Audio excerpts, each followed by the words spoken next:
The wind howled across the empty paddocks of Wattle Creek, Victoria, rattling the loose iron sheets on the veranda of the Connolly homestead. Grace Connolly sat motionless in the nursery, cradling her newborn son, Leo, as a soft beam of morning light broke through the dusty window pane. Her eyes were dry now, but not for lack of tears. Her husband Liam had died just 2 weeks earlier, pinned beneath his tractor while trying to fix the fencing out near the north paddock. It left her alone, a grieving widow holding a baby in a house that suddenly felt haunted by silence. Outside, the world was still, except for the slow, heavy footsteps approaching the veranda. Bluey, the family's Australian cattle dog, had not made a sound in days. Since Liam's death, the solid, muscular dog had disappeared into the shearing shed, refusing food, ignoring Grace, and isolating himself in mourning. But now, without a word or signal, he stood at the front door, his body lean and tense, his intelligent brown eyes alert. He pushed it open with his nose, stepping into the house as if summoned by something deeper than instinct. Grace tensed as Bluey walked slowly toward the cot. The dog was formidable, over 20 kilos of working muscle and stoic presence. But he had never once shown aggression to the baby. Still, she hovered nearby, heart racing, as he stopped in front of Leo and looked down. Then, to her astonishment, Bluey lowered himself to the floor beside the cot, let out a deep sigh and rested his head just inches from the infant. In that moment, Grace felt something shift, not just in the dog, but in the house and herself. It was as if Bluey had taken on a new role, not just as guardian, but as his family's protector. From that day forward, he rarely left Leo's side. When the baby cried, Bluey was the first to respond. When he laughed, Bluey's ears would twitch and his body would relax. As Leo learned to crawl, it was toward Bluey. When he took his first steps, it was by holding on to the dog's sturdy back for balance. Then one afternoon, as autumn leaves scattered across the backyard, Grace stepped out to collect firewood, leaving Leo sitting in the grass with Bluey watching over him. When she returned, Bluey was standing tall, his muscles tight, his eyes locked on the treeline of gum trees. A man was standing there watching. Just watching. Grace froze. Bluey growled deep and low. The man smiled slightly and then vanished into the bush. Grace didn't sleep that night. Every creak of the old house made her flinch. She double-checked every window and locked the doors twice, though that had never been necessary in Wattle Creek. Out here, people didn't lock doors, but that man, his stare had unsettled her in a way she couldn't explain. He hadn't spoken, he hadn't moved toward them, but something in the way he stood, silent and still at the edge of the trees, made her skin crawl. And Bluey's reaction, that was what scared her the most. Bluey didn't growl unless there was danger. The next morning, the sun rose slow and cold, painting long shadows across the frost-covered grass. Leo sat on the veranda, wrapped in a thick blanket, babbling softly to himself. Bluey lay beside him, alert as ever, eyes scanning the treeline like a soldier on watch. Grace stood behind the screen door, holding a mug of black coffee that had long since gone cold. She kept replaying the man's face in her mind. Scruffy beard, deep-set eyes, the kind of face you'd forget if you weren't really looking. But she had looked and she wouldn't forget. Later that day, Grace decided to visit the local cop. Sergeant Frank Murray had known Liam since they were kids. His station sat on High Street, right next to the town's only bakery. Grace hadn't been into town since the funeral, and she felt every pair of eyes on her as she walked through the door with Leo on her hip.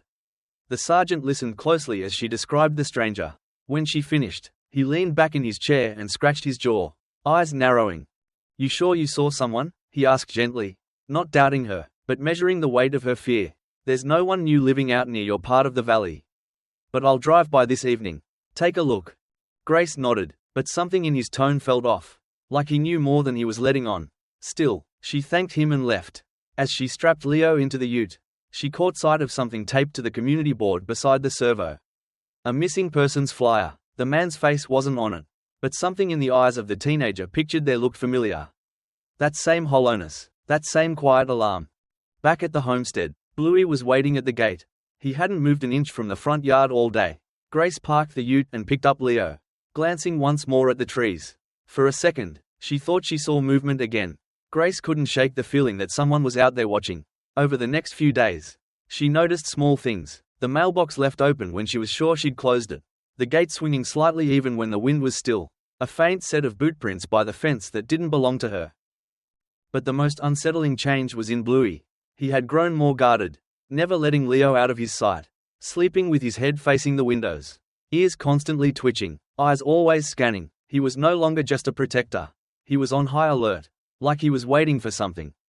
In an effort to find peace, or at least distraction, Grace reached out to Liam's mother, Shirley Connolly, who lived just 20 minutes away in an old caravan park at the edge of town.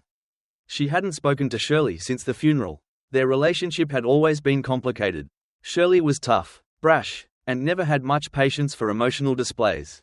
But Grace needed answers, or maybe just comfort, and there was no one else to turn to. Shirley welcomed her with a grunt and a cigarette dangling from her lips. The caravan smelled like old books and stale beer. Leo sat quietly on Grace's lap as Shirley poured instant coffee into chipped mugs. When Grace brought up the strange man near the farm, Shirley froze. Her expression didn't change, but her eyes did, sharp and alert like a match had been struck behind them. "You said he just stood there?" Shirley asked, voice low. Grace nodded, didn't say a word, just stared. Shirley exhaled through her nose, then reached into a drawer and pulled out an old photo.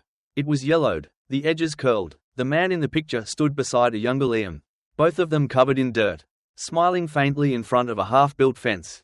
The man was older with the same eyes Grace remembered from the trees. "His name's Shane Baxter," Shirley said. "He used to work on the farm. Long time ago, left after a falling out with Liam. Haven't seen him since." Grace stared at the photo. Shane, she hadn't heard that name before. Something about it made her stomach tighten. "I thought he was dead," Shirley muttered, mostly to herself. Then she looked up, her eyes hard. "If he's back, he ain't back for nothing good." That night, as Grace put Leo to bed, her fingers trembled. Outside, the wind had picked up, and somewhere out past the trees, Bluey growled low, steady, and certain. The next morning began with an eerie stillness. No kookaburras, no wind, just silence thick as fog.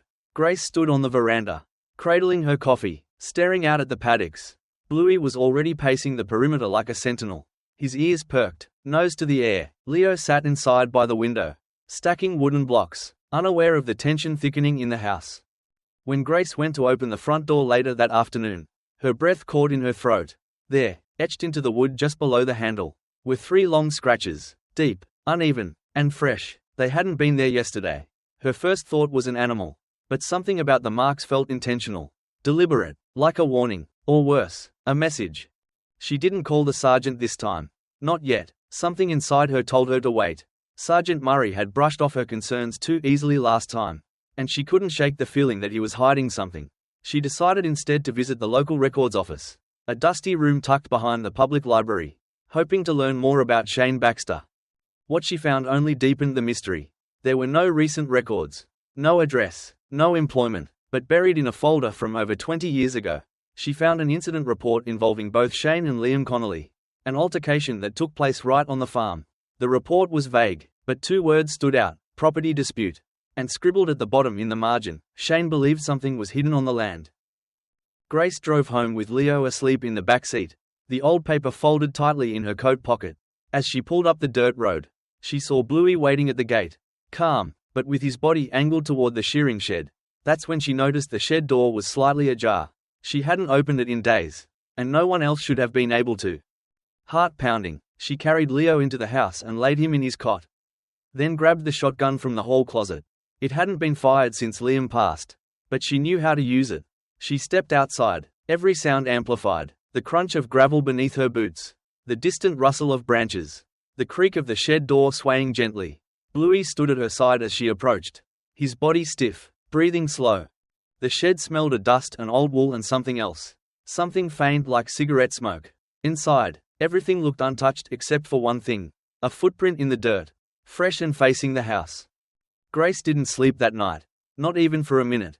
She sat in the hallway with the shotgun across her lap, eyes fixed on Leo's bedroom door. Bluey lay stretched across the threshold, blocking the entrance, his head low, ears twitching at every creak in the walls. The footprint in the shed hadn't lied. Someone had been inside, someone bold enough to enter sacred ground. At sunrise, she called Shirley. "I need to know what Shane wanted," Grace said without preamble. Her voice was sharper than usual, wired with fear and frustration. "You said he thought something was hidden on the land. What was it?" Shirley was silent for a long time. Then, in a gravel-thick voice, she said, "Liam never told you, did he?" Grace's stomach dropped. "Told me what?" "Your land. It ain't just farmland," Shirley muttered. "Back in the 80s, your husband and Shane dug up part of the west paddock. They were looking for something Liam's father supposedly buried there. Something he took from a government convoy that broke down outside of Wattle Creek in '62. Nobody ever found it. Not gold, not cash, something else, something people would kill for. Grace sat down hard on the edge of the couch. Government convoy. Buried secrets. It sounded insane, but Shirley wasn't the type to make things up. And you're just telling me this now? Because I thought it died with Liam. Shirley said. I didn't think Shane would come back. Outside, Bluey started barking. Sharp, angry barks that echoed through the property like gunshots. Grace rushed to the window and saw a figure in the distance moving along the tree line just beyond the paddock. She grabbed the shotgun again and ran out onto the veranda. Get off my land, she shouted, her voice trembling with both rage and panic. The figure didn't answer, just stood there, head tilted slightly like he was studying her. Bluey barked louder, fangs exposed, body tense. Finally, the man turned and disappeared into the trees again. That evening, Grace marked the west paddock on a map.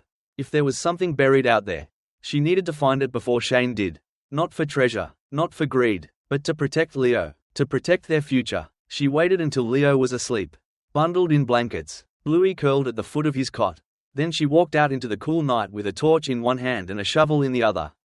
Behind her, the wind whispered through the long grass. And somewhere in the shadows, eyes were watching. Grace dug for over 2 hours beneath the old gum tree at the edge of the west paddock.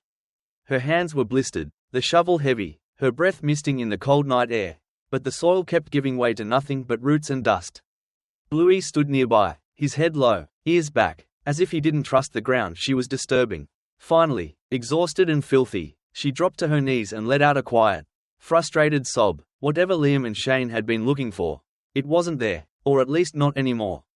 The next morning, as Grace scrubbed the dirt from her nails in the kitchen sink, a knock came at the door. Soft, hesitant, and completely unexpected. She dried her hands, heart pounding, and opened it. Standing there was a woman she had never seen before. Mid-40s, sharp cheekbones, long dark coat, and piercing blue eyes that seemed too calm for a stranger.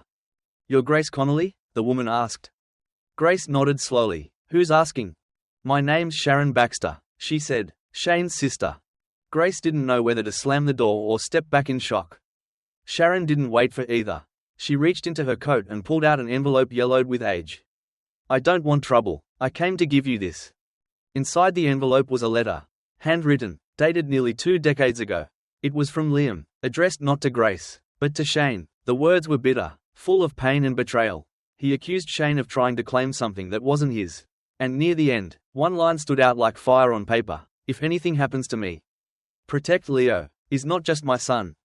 Grace's vision blurred. She sat down on the porch step, letter trembling in her hands.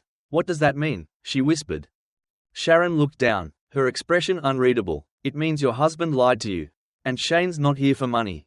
He's here for truth." Grace looked up at Sharon, the wind pushing strands of hair across her face.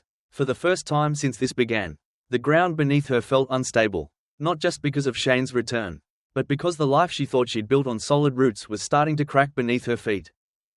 That night, she found herself staring at Leo as he slept. Her heart ached with questions.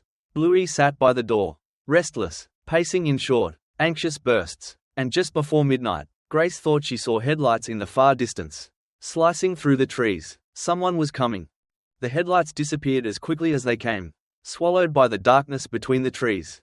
Grace stood at the window for nearly an hour, shotgun clutched in her hands, her eyes scanning the paddock beyond the veranda. But nothing came, no sound, no figure, just that familiar stillness, heavy and watchful. Bluey didn't leave the doorway all night, his ears stiff, tail low, growling softly from time to time, as if sensing something even Grace couldn't see. By morning, exhaustion had settled deep in her bones. Leo was cheerful, unaware, pushing a toy truck across the floor while Grace tried to pretend things were normal. But her mind was spinning. The letter, Sharon's visit, Liam's final words, "Protect Leo, is not just my son." That sentence haunted her. She wanted to ask Sharon what it meant. But when she drove back into town, the woman was gone, no trace, no forwarding address, as if she had come and vanished like a ghost. In a desperate move, Grace returned to Sergeant Murray's station. This time, she didn't ask politely. She slammed the letter on his desk. "I want to know what you know about Liam, Shane, and that convoy from '62, she said, her voice trembling with anger. The sergeant didn't answer immediately. He stared at the paper like it was a curse. Finally, he exhaled through his nose and leaned back. There were things buried on that land. Grace, secrets the government never wanted found. Your father-in-law, he wasn't just a farmer. He worked in transport, off-the-record shipments. One of those convoys went missing. And some people think it ended up right here in Wattle Creek. And Shane? She asked. Was obsessed. Murray muttered. He thought your husband inherited the key to whatever was buried. Thought Leo had a right to it somehow. Grace's hands went cold. Why Leo? The sergeant hesitated, then looked her dead in the eye. Because Liam wasn't Leo's only father. The room fell silent. Back at the homestead, Grace stared at her son differently now. Not with fear, but with 1,000 unanswered questions. Who had Liam really been? What had he kept from her? And what did Shane want from Leo? As night fell, the air grew colder than usual. Bluey stood facing the bush. Body frozen, tail stiff like a board. And then a sound, not footsteps, not wind, a knock on the back door. Slow, hollow, measured. Grace froze. The knock came again, slow, deliberate. 3 taps followed by silence. Bluey growled from deep in his chest. His body tense, eyes locked on the back door.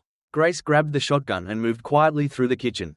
Her breath shallow. She peeked through the curtain but saw only darkness. No shadow, no movement, just the faint echo of those knocks still ringing in her bones. Then a voice, quiet but firm. Grace, it's me, Shane. She didn't open the door. What do you want? She called out. I just want to talk. I'm not here to hurt you or Leo. I swear it. Bluey barked sharply, refusing to budge from his post. Grace hesitated, her finger hovering near the trigger. Every instinct told her to send him away. But another voice, softer, deeper, echoed in her memory. Liam's voice from years ago. Sometimes the most dangerous thing isn't a bloke with a weapon. It's a bloke with unfinished business. With trembling hands, she unlocked the door but didn't open it fully. Just enough to see him. Shane Baxter, standing in the cold with his hands raised. Palms open. He looked older than she remembered from the photo. Worn down by time and secrets. But there was no weapon. No threat. Just something heavy in his eyes. I never wanted any of this, he said, voice low. Liam and I were brothers once. Not by blood, by choice. We made a pact. When your father-in-law died, we were supposed to protect what he left behind. But Liam changed, he said. The boy, he said Leo was special. That he needed to be kept away from all this. Grace's throat tightened. Special how? Shane stepped closer, but not too close. He's the last one connected to that convoy. The people involved in it. They're all gone. Some died mysteriously. Some disappeared. Liam didn't just bury a secret. He buried a bloodline, and Leo might be the only living piece of it. Grace backed away, heart racing. So, you came to take him? No, Shane said, shaking his head. I came to protect him. Because someone else is coming. Someone who's not going to knock on your door. As he turned to leave, Bluey let out a single low whine. Not fear, but warning. Grace locked the door again, arms shaking, shotgun still in hand, and in the distance, beneath the whisper of wind, she heard the hum of an engine, one that didn't belong to anyone in Wattle Creek. The engine sound grew louder through the night, but by dawn, it had faded, as if whoever was out there had come close, circled, then vanished. Grace didn't sleep. She sat in Leo's room with Bluey curled protectively at her feet. The shotgun across her lap once again. Her mind kept circling back to Shane's words. He's the last one connected to that convoy.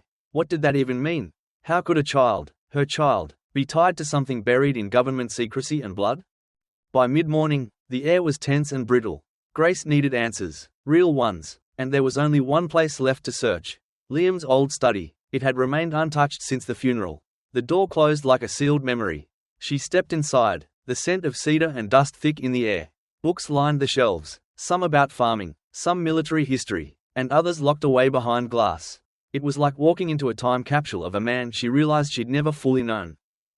Hours passed as she searched drawers, opened boxes, flipped through notebooks. Nothing. Then behind the desk, Bluey began pawing at the floor. Slow, persistent, like he was trying to tell her something. Grace knelt down and tapped along the wood until she heard it. A hollow spot. She pried it up with a screwdriver and found a rusted metal tin hidden beneath the floorboards. Inside was a manila folder. On the cover in Liam's handwriting, for Grace. Only if I'm gone. She opened it with shaking hands. Inside were photographs, maps, and a letter much longer than the one Shane's sister had delivered.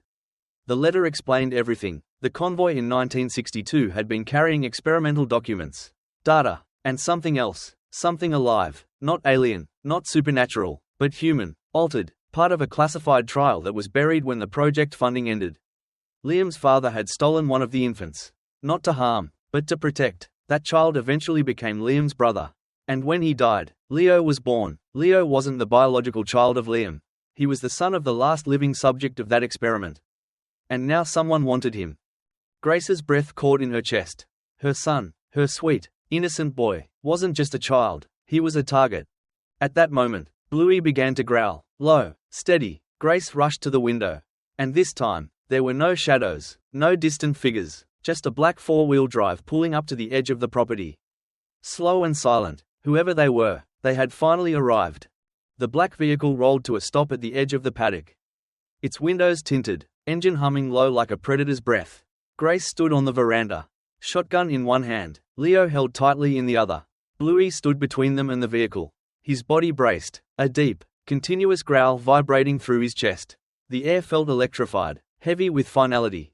The driver's door opened slowly. A man in a suit stepped out. Tall, expressionless, clipboard in hand. Two others followed, all dressed the same, clean-cut, surgical in their movements. No badges, no introductions. The first man raised a hand. Palm open. We're here for the boy, he said calmly. He belongs to a federal program. You've been harboring classified genetic material. Grace's heart thundered. He's not material, he's my son.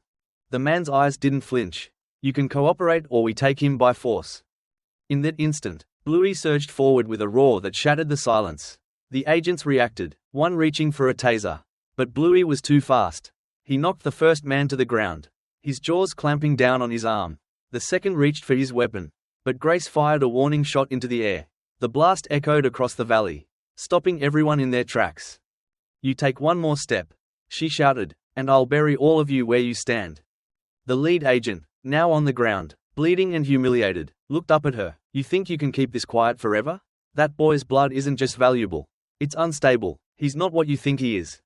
Grace stepped forward, tears in her eyes, voice shaking but strong. I don't care what's in his blood.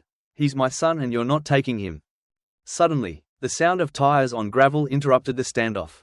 Another ute pulled up behind the four-wheel drive. Sergeant Frank Murray. He stepped out slowly, hand on his holster, eyes scanning the scene. For a moment, no one moved. Then, without a word, the sergeant walked toward the agents. You're trespassing, he said calmly. I suggest you leave before someone else gets hurt. The agents hesitated, calculating. Then one by one, they backed away. The vehicle reversed, tires kicking up dust, and vanished down the road. Grace collapsed to her knees, holding Leo tight, tears streaking down her face. Bluey circled them, finally calm, finally still. Later that night, by the fireplace, Grace reread Liam's final words. Protect Leo. He's not just my son, but he's yours in every way that matters.